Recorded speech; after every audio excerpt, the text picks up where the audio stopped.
अनार का पेड़ लगा रखा है और आप चाहते हैं उसमें ढेर सारे अनार लगें, तो आपको एक प्रॉब्लम ज़रूर आई होगी, इसके फूल गिरने की जो प्रॉब्लम है वो अक्सर हमारे साथ होती है जब भी हम हमारे होम गार्डन में गमले या ग्रो बैग में अनार का पेड़ लगाते हैं। तो आज के इस वीडियो में मैं आपको बताऊंगा कि अनार के फूल क्यों गिर जाते हैं, उसके पीछे क्या कारण होते हैं और उन कारणों से बचने के लिए आपको क्या उपाय करने होंगे जिससे आपके जो अनार के फूल हैं वो गिरेंगे नहीं और फिर वहाँ पर ढेर सारे अनार लगेंगे, जैसे कि मेरे इस अनार के पेड़ में लगे हुए हैं।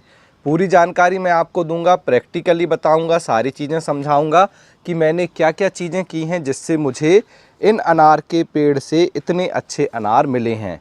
तो वीडियो लास्ट तक देखिएगा, साथ में जानकारी अच्छी लगी तो वीडियो को लाइक और शेयर ज़रूर कीजिएगा। यदि आपने अभी तक मेरे चैनल को सब्सक्राइब नहीं किया है तो इसे सब्सक्राइब कर लें और बेल आइकन को भी प्रेस कर दें ताकि मैं जब भी इस तरह का वीडियो अपलोड करूं उसका नोटिफिकेशन आपको सबसे पहले मिल जाए।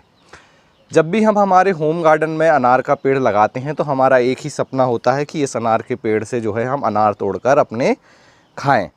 तो अनार तोड़ने के लिए सबसे पहला तो ये टास्क होता है कि उसमें अनार लगे।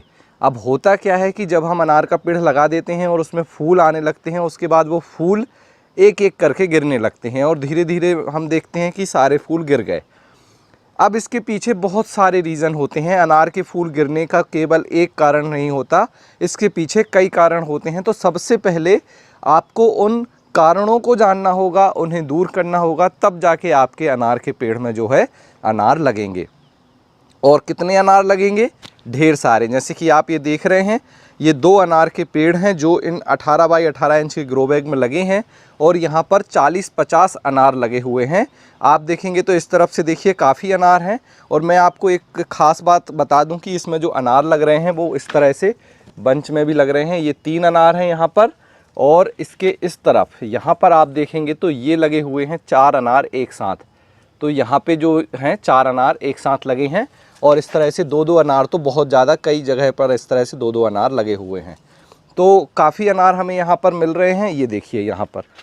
तो अब मैं आपको बताता हूँ, ये देखिए काफ़ी अच्छे 2 अनार हमारे लगे हुए हैं। तो सबसे पहला जो रीज़न है अनार के फूल गिर जाने का अनार के पेड़ से, वह है गमले का साइज़। अक्सर क्या होता है, जब हम अनार नर्सरी से लेकर आते हैं तो वो बहुत छोटे पॉट में लगा रहता है, 5-6 इंच का पॉट होता है और उस पॉट से थोड़े ही बड़े पॉट में 10 से 12 इंच के पॉट में हम अनार का जो पेड़ है रिपोर्ट कर देते हैं। लेकिन क्योंकि अनार एक हैवी प्रोड्यूसिंग ट्री है, मतलब इसमें काफ़ी ज़्यादा फल बनते हैं, तो इसे ज़्यादा बड़े ग्रो बैग की ज़रूरत होती है जहाँ पर इसकी रूट प्रॉपर्ली ग्रो हो पाएँ, बढ़ पाएँ और उसकी जो एनर्जी है वो पौधे को दे पाएँ। तो इसके लिए आपको क्या करना है, बड़ा पॉट या ग्रो बैग लेना है। जैसे मैंने लिया है, ये 18 बाई 18 इंच का ग्रो बैग है, इसमें मैंने अनार का पेड़ लगाया हुआ है। ये देख सकते हैं आप, ये ग्रो बैग है और लगभग हमने इसको 80% मिट्टी से भर दिया है और ये हमने इसमें अनार का एक पेड़ लगाया हुआ है। ये जो अनार का पेड़ है वो एयर लेयरिंग से तैयार है। तो पहला जो सबसे मेन कारण है वो ग्रो बैग का साइज़ है, तो आपको बड़ा गमला लेना है। दूसरा आता है इसमें जो मेन रीज़न होता है वो होता है पॉटिंग सॉइल का। तो जो मिट्टी है वो अगर वेल ड्रेन नहीं होगी, पानी इसमें रुकेगा, तो फिर क्या होगी कि इसमें इसकी जड़ें ग्रोथ नहीं लेंगी, रूट रॉट हो जाएगा, पौधा ख़राब हो जाएगा। तो मिट्टी ऐसी बनाएं जिसमें पानी ना रुके, साथ में इसमें होने चाहिए प्रॉपर न्यूट्रिशन, मतलब ज़रूरी खाद। अब ज़रूरी खाद में आप ऐसी खाद मिलाएं जिसमें NPK अच्छा हो। जैसे आप गोबर की खाद मिला सकते हैं, सरसों की खली की खाद मिला सकते हैं, नीम खली मिला सकते हैं, बर्मी कंपोस्ट मिला सकते हैं। इस तरह से खाद मिलाकर मिट्टी बनाएं और उससे जो है ग्रो बैग को भरकर फिर उसमें पौधा लगाएं। अगर आप जानना चाहते हैं कि गमले में भरने की मिट्टी कैसे बनाई जाती है तो आप मेरा वीडियो देख सकते हैं, उसमें मैंने डिटेल में समझाया है कि गर्मी में जो गमले हैं, गमले में भरने की मिट्टी कैसे बनाएं। इसके बाद हमारा जो अगला कारण है जो अनार के फूल गिरने का, वह है लैक ऑफ पॉलिनेशन या परागण ना हो पाना। अब होता क्या है, जो अनार के पेड़ होते हैं इसमें जो फूल हैं वो दोनों तरह के फूल एक ही पौधे में लगते हैं, नर और मादा, मतलब मेल और फीमेल फूल एक ही पेड़ में आते हैं। तो इस समय क्या होता है, जब इसमें मेल और फीमेल फूल आते हैं तो उनमें पॉलिनेशन के लिए या तो हमारे पॉलिनेटर्स मधुमक्खियाँ आ जाती हैं, भंवरे आ जाते हैं, या जो तितलियाँ आ जाती हैं, तो वो पॉलिनेटर्स जो होते हैं वो पॉलिन को मेल फूल से फीमेल फूल तक पहुंचा देते हैं। लेकिन अगर आपके गार्डन में प्रॉपर तरीके से पॉलिनेटर्स नहीं आते हैं तो फिर क्या होगा, जो पॉलिन हैं वो फीमेल फ्लावर में नहीं पहुंचेंगे और फिर पॉलिनेशन नहीं हो पाएगा, जिसकी वजह से जो है फूल गिर जाएंगे। तो इस कंडीशन में आपको क्या करना है, आप हैंड पॉलिनेशन कर सकते हैं। जो भी अनार के फूल हैं, किसी भी ब्रश की मदद से आप मेल फूल से पॉलिन लेकर फीमेल फूल में लगा दीजिए, तो आपका यहाँ पे जो पॉलिनेशन की प्रॉब्लम है वो दूर हो जाएगी और अनार के जो फूल गिरने की प्रॉब्लम है वो दूर हो जाएगी। इसके बाद अगला हमारा रीज़न है जो होता है वो होता है इसमें किसी तरह के पेट्स का अटैक हो, मतलब कीड़े मकोड़े इसमें लगे हों। नॉर्मली जो अनार का जो पेड़ है वो मतलब साल में 3 बार फ्रूटिंग करता है। एक होता है जुलाई अगस्त का समय, इसके बाद वो जो सितंबर अक्टूबर में करता है, जनवरी फरवरी में करता है। तो जनवरी फरवरी के बाद जब फ्लावरिंग होती है उस समय इसमें क्या होता है, काफ़ी जैसे मिलीबग की प्रॉब्लम होती है, वाइट फ्लाई की प्रॉब्लम होती है, और भी बहुत सारे ऐसे इंसेक्ट लग जाते हैं। तो इनसे बचने के लिए आपको क्या करना है, इसमें टाइम टाइम पर पेस्टिसाइड का स्प्रे करें। आप ऑर्गेनिक पेस्टिसाइड या इंसेक्टिसाइड का स्प्रे कर सकते हैं। नीम ऑयल बहुत अच्छा होता है, आप नीम ऑयल का स्प्रे कीजिए। नीम ऑयल का स्प्रे करेंगे तो इसमें जो वाइट फ्लाई है, मिलीबग है, इनकी प्रॉब्लम नहीं होगी। तो उससे आप अगर सही टाइम पे पेट्स जो है इनको दूर कर लेंगे अपने जो अनार के पेड़ हैं, तो उससे भी आपके अनार के फूल नहीं गिरेंगे। अगला हमारा जो रीज़न है वो होता है डिजीज़, मतलब कि बीमारियां। अब आप सोच रहे होंगे इसमें ज़्यादा कोई बीमारी दिखती नहीं है, तो कौन सी बीमारियां होती हैं? इसमें स्पेशली फंगल डिसीज़ बहुत होती है, और जड़ में जो है रूट रॉट बहुत होता है। पानी ज़्यादा होने से इसकी जड़ ख़राब हो जाती हैं। फंगल डिसीज़ की वजह से भी इसकी जड़ ख़राब हो जाती हैं, पौधा कई बार सूख भी जाता है। तो इस केस से आपको कैसे बचना है? आपको इस्तेमाल करना है कोई बहुत अच्छा, या तो आप फंगीसाइड यूज कर लीजिए, और मिट्टी में जब आप गमले की मिट्टी बनाएं तो उस समय आप इसमें नीम खली ज़रूर मिलाइए, ताकि मिट्टी में कोई भी जो सॉइल बॉर्न डिसीज़ हैं वो ना हो, कोई मिट्टी से जनित जो बीमारियां हैं वो ना हो। इसके लिए आपको वहाँ पर नीम खली का इस्तेमाल करना है, क्योंकि अगर मिट्टी में कोई बीमारी होती है उसकी वजह से भी हमारे अनार के जो फूल हैं वो गिर जाते हैं। अगला हमारा कारण है जो कि वातावरणीय कारण होता है, जैसे कि ये जो अनार का पेड़ है वो थोड़ा गर्म माहौल पसंद करता है, मतलब इसे गर्म माहौल पसंद है। 25 से 35 डिग्री सेल्सियस में इसमें बहुत अच्छे फूल आते हैं और फिर फूल सेट भी होते हैं। तो बहुत ज़्यादा ठंडी होने पर, बहुत ज़्यादा सर्दी जब होती है तो इसके फूल गिरना शुरू हो जाते हैं। उस समस्या से बचने के लिए इसे ऐसी जगह रखें जहाँ पर ज़्यादा से ज़्यादा दिन में धूप आए, उससे गर्माहट मिले, तो फिर इसके फूल नहीं गिरेंगे। तो इस चीज़ का आपको ध्यान रखना है। फुल सनलाइट ये पसंद करता है, 10 से 12 घंटे मिनिमम, इसे 8 घंटे की धूप तो मिलनी ही चाहिए। जब अनार के पौधे को 8 घंटे की धूप मिलेगी तो उसके जो फूल हैं वो नहीं गिरेंगे और फूल से फल बनेंगे। इसके बाद हमारा जो अगला पॉइंट आता है जिसमें सबसे मेन है और वो हमारे कारण ही होता है, वह है गलत तरीके से वाटरिंग करना।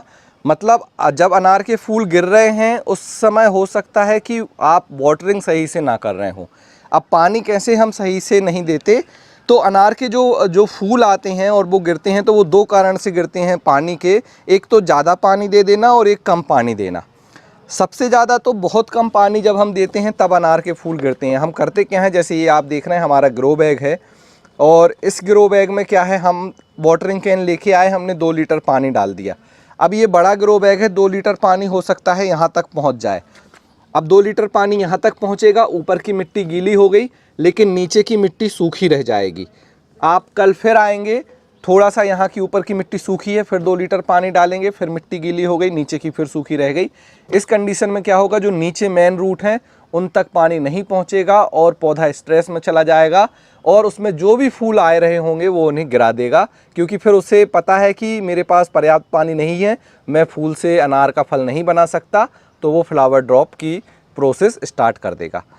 इसके बाद अब हमें क्या करना है, इस कंडीशन से बचने के लिए जब भी आप पानी दें तो आपको इतना पानी देना है कि पूरी मिट्टी, मतलब ऊपर से लेके नीचे तक पूरी मिट्टी गीली हो जाए और जो ये ड्रेन होल हैं, इन ड्रेन होल से पानी बाहर निकलता दिखने लगे, तभी आप मानिए कि आपके जो ग्रो बैग है जिसमें अनार लगा है उसकी मिट्टी पूरी तरह से गीली हो गई है। ये काम आपको करना है। ये तो हो गया कम पानी का सॉल्यूशन। अब ज़्यादा पानी कैसे होता है? ज़्यादा पानी तब होता है जब हमने मिट्टी अच्छे से नहीं बनाई होती है और हम पानी डालते हैं, पानी ऊपर भर जाता है, जिसे वाटर लॉगिंग बोलते हैं। अब पानी ऊपर भर जाएगा, वो पानी नीचे नहीं निकल रहा है, या फिर आपके गमले या ग्रो बैग के ड्रेन होल जो है बंद है, तो आप पानी डालते जा रहे हैं और पानी ऊपर भरा रह जाता है, पानी जल्दी से नहीं सूख रहा है, नहीं नीचे से ड्रेन आउट हो रहा है। उस कंडीशन में जड़ें बिल्कुल गल जाएंगी और उस कंडीशन में भी जो अनार का पेड़ है वो अपने फूल गिरा देगा। तो इन दो कारणों से ज़रूर बचें, और ये दो कारण हमारे खुद की प्रैक्टिस से ही होते हैं। तो पानी देते समय इन चीज़ों का ध्यान रखें, तो आपके अनार के जो फूल हैं वो नहीं गिरेंगे।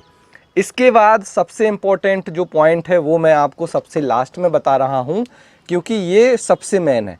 अनार के पौधे जब मैच्योर हो जाते हैं तभी उनके फूल फल में कन्वर्ट होते हैं। अगर आप छोटा सा प्लांट लेकर आएंगे नर्सरी से 6 महीने का और आप सोचें कि उसमें जो फूल आया है वो फल बन जाए, तो ऐसा नहीं है। मिनिमम अनार के जो पेड़ को मैच्योर होने में 2 से 3 साल का समय लग जाता है। ये जो पेड़ आप देख रहे हैं ये 2 साल पुराने हैं और अब इनमें ढेर सारे अनार लग रहे हैं। 1 साल तक इनमें कोई भी अनार नहीं आया था, दूसरे साल से इसमें अनार आना शुरू हुआ और इस साल आप देखिए इसमें कितने सारे अनार आए। एक और बात, जब अनार के पेड़ मैच्योर होते हैं तो इन्हें आपको टाइम टाइम पर प्रून करना होता है, मतलब प्रूनिंग करनी होती है। प्रूनिंग कैसे की जाती है? जब अनार के पेड़ बड़े होते हैं तो जो इसकी नई ब्रांचेस आती हैं, जैसे आप देख रहे हैं ये ब्रांच है, यहाँ पे ये ब्रांच है, तो इन ब्रांच को प्रून किया जाता है। मैंने देखिए यहाँ से प्रून किया था, ये कट कर दिया है। अब ये प्रूनिंग आप कब कर सकते हैं? जब अनार के फूल आना बंद हो जाएं, उस समय आप प्रूनिंग कर सकते हैं। जैसे कि आप इसका मई जून में प्रूनिंग कर सकते हैं। इसके बाद रेनी सीजन जैसे ही ख़त्म होता है तब आप प्रूनिंग कर सकते हैं, और दिसंबर के आसपास कर सकते हैं, जब जनवरी में, क्योंकि इसके फूल आने लगते हैं। तो इस तरह से साल में 1 बार 2 बार आप प्रूनिंग कर दीजिए। जितनी भी ये सॉफ्ट ब्रांच है इन्हें कट कर दीजिए। इसके पीछे का मैं आपको बहुत अच्छा एक रीज़न बताता हूँ। जो अनार के फल लगते हैं इस तरह से, वो मैच्योर ब्रांच में लगते हैं। अब आप देखिए ये ब्रांच आप देख रहे हैं ये कितनी मैच्योर है, इसमें ये 2 अनार के फल लगे हुए हैं। इसके बाद मैं आपको यहाँ पर दिखा देता हूँ। तो यहाँ पर आप देख लीजिए ये दो अनार आप देख रहे हैं, ये हमने यहाँ से ब्रांच कट किया था तो यहाँ पे ये 2 अनार लग गए हैं। तो जो अनार के फल सेट होते हैं वो इस तरह से मैच्योर ब्रांच में सेट होते हैं। अगर मैं बात करूँ, ये देखिए यहाँ पर एक अनार का फूल आ रहा है। अब ये अनार का फूल जो आ रहा है ये मैच्योर ब्रांच नहीं है, तो ये फूल क्या होगा, खिलेगा और गिर जाएगा। तो इस तरह की जो सॉफ्ट ब्रांच होती हैं, अनमैच्योर होती हैं, इनमें जो फूल आते हैं वो गिर जाते हैं। तो ये चीज़ आपको समझनी होगी। ये जो है ये सबसे बड़ा सीक्रेट है अनार के जो फूलों को गिरने से बचाने का, कि आपको इसकी ब्रांच को थोड़ा सा मैच्योर करना है, अच्छा मजबूत बनाना है, फिर उसमें जो फूल आएगा वो नहीं गिरेगा। इसके बाद लास्ट में होता क्या है, जब आप देखेंगे अनार के पेड़ में ढेर सारे फूल आ गए, बिल्कुल फूलों से भरा हुआ है, तो उस समय क्या होता है, इसमें मेल और फीमेल दोनों ही तरह के फूल होते हैं। तो जो मेल फूल है उसके पॉलिन का काम होता है फीमेल फूल को पॉलिनेट करना, उसके बाद वो गिर जाएगा। तो कितने भी आप अनार के पेड़ देखेंगे आपको थोड़े बहुत अनार के जो फूल हैं वो नीचे गिरे हुए दिखेंगे। हो सकता है वो फूल कौन से हों, मेल फूल हों। तो मेल फूल जैसे ही मैच्योर हो जाएगा, उसके पॉलिन बन के निकल जाएंगे तो वो गिर जाएगा, उसकी आपको चिंता नहीं करनी है। थोड़े बहुत अनार के फूल सब पेड़ में गिरते हैं। मैं बिल्कुल ऐसा नहीं बोलूँगा कि मेरे अनार के पेड़ में एक भी फूल नहीं गिरता, गिरते हैं, इसके फूल भी गिरते हैं, लेकिन थोड़े बहुत फूल गिरने से कोई भी प्रॉब्लम नहीं है। लेकिन जब लगातार ज़्यादा फूल गिरें और लगभग सारे फूल गिर जाएं, तब आपको बहुत ज़्यादा सतर्क रहना है। और जो मैंने इस वीडियो में पॉइंट बताए हैं, अनार के फूल गिरने के जो कारण बताए हैं, उनको ध्यान रखते हुए उनका जो है सही उपाय करना है, ताकि अनार के फूल ना गिरें। इसके बाद लास्ट में जो अनार में सबसे ज़्यादा प्रॉब्लम आती वो आती है खाद की, मतलब न्यूट्रिशन की, कि कौन सी खाद दें जिससे इसके फूल ना गिरें। तो अनार को बैलेंस न्यूट्रिशन पसंद होता है, इसे नाइट्रोजन भी उतनी ही चाहिए क्योंकि इसके पेड़ काफ़ी बड़े होते हैं, इसे फॉस्फोरस भी चाहिए क्योंकि इसे फूल और फल बनाने हैं, और पोटास भी चाहिए ताकि वो इसकी जड़ों को मजबूत रखे। तो इसके लिए मैं क्या करता हूँ, मैं बैलेंस से एक न्यूट्रिशन बनाकर देता हूँ जिसमें मैं खाद का मिक्सचर बनाता हूँ। उस मिक्सचर में मैं बोन मील, सरसों की खली, नीम खली और जो है बर्मी कंपोस्ट खाद का इस्तेमाल करता हूँ, और उस खाद का मिक्सचर मैंने अभी यहाँ पर दिया हुआ है, ये देख सकते हैं। इस तरह से हमारा मिक्सचर बना रहता है, और इसे हम साल में 3 बार देते हैं। जब भी आप प्रूनिंग करें, जैसे ही फ्लावरिंग एंड हो जाए, प्रूनिंग करें और नई फ्लावरिंग स्टार्ट हो, उस समय आप खाद दे दीजिए। और जो प्रूनिंग हमने की थी उसका देखिए, ये जो प्रून करके जो ब्रांच है वो मैंने यहीं पर इसमें मल्च कर दी थी, तो ये हमारी प्रूनिंग की ही ब्रांच है। अभी ये वाली जो प्रूनिंग है वो मई के आसपास हमने की थी, और इसका कंप्लीट वीडियो चैनल पे पब्लिश है कि आप अनार की प्रूनिंग कैसे करेंगे, तो वह भी आप देख सकते हैं। तो ये कंप्लीट जो इन्फॉर्मेशन है वो मैंने आपको दे दी। अनार के जो फूल गिरने के कारण भी मैंने आपको बता दिए जो है, और अनार के फूलों को गिरने से कैसे रोकना है वो भी मैंने आपको बता दिया। जो मैंने चीज़ें बताई हैं वो बिल्कुल प्रैक्टिकली हैं, मैंने उन्हीं को आजमाया है, और उन्हीं चीज़ों को करने के बाद हमें मिला है इतना अच्छा रिजल्ट। तो अगर आप भी चाहते हैं आपके अनार के पेड़ से फूल गिरना बंद हो जाएं और वहाँ से ढेर सारे अनार मिलें, तो आप मेरी इन ट्रिक्स को आजमाइए। और अगर आपने पहले इस तरह की चीज़ों को ट्राई किया है तो कमेंट्स कर मुझे ज़रूर बताएं आपको कैसा रिजल्ट मिला।